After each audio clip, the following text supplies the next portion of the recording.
So this is an NX Pajero with some Titan rear drawers. As you can see, there's not much room in the back there to put a traditional style cargo barrier. So with this half barrier, allows you to store much more cargo in the back and also allows you to remove it when you don't need it. So even though this is only a half barrier, it's quite sturdy. It's certainly sturdy enough to keep your sleeping bags and so forth where you want them to be. So this is the Pajero cargo barrier. You should get one cargo barrier. There's two headrest brackets.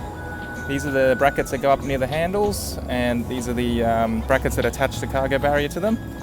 These are the nuts and bolts you should get with the kit too. A couple of plastic knobs. Those two M10 bolts are the ones that go on the back, and the M6 ones attach the brackets to the cargo barrier. First step is to remove the handles so you can put the brackets underneath. You just need a screwdriver to unclip those and then remove the bolts that are underneath. So place the bracket underneath the handle and then reattach the bolts and clip the cover back in place.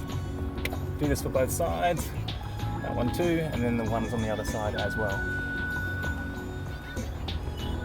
This is what the bracket should look like once it's installed. Place the headrest bracket onto the headrest like so and reinstall.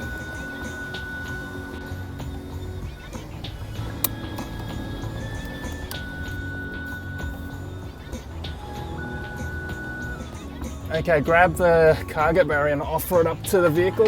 You want to line up the bolts down the bottom there. Just get them in there.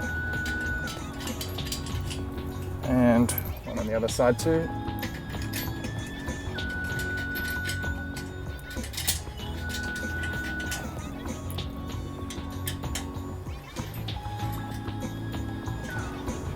Attach the bracket to the cargo barrier with an M6 bolt and washer.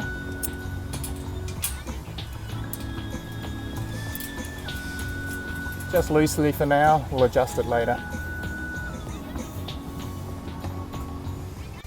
Adjust your seats to where you want to have your sort of angle best for your passengers, and then choose a position between those four positions to attach your plastic knob and a little anti-vibe wave washer there, and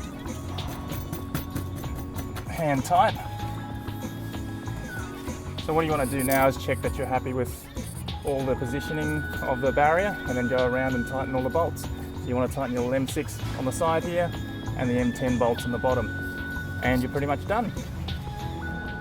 So this is what it should look like when you're done.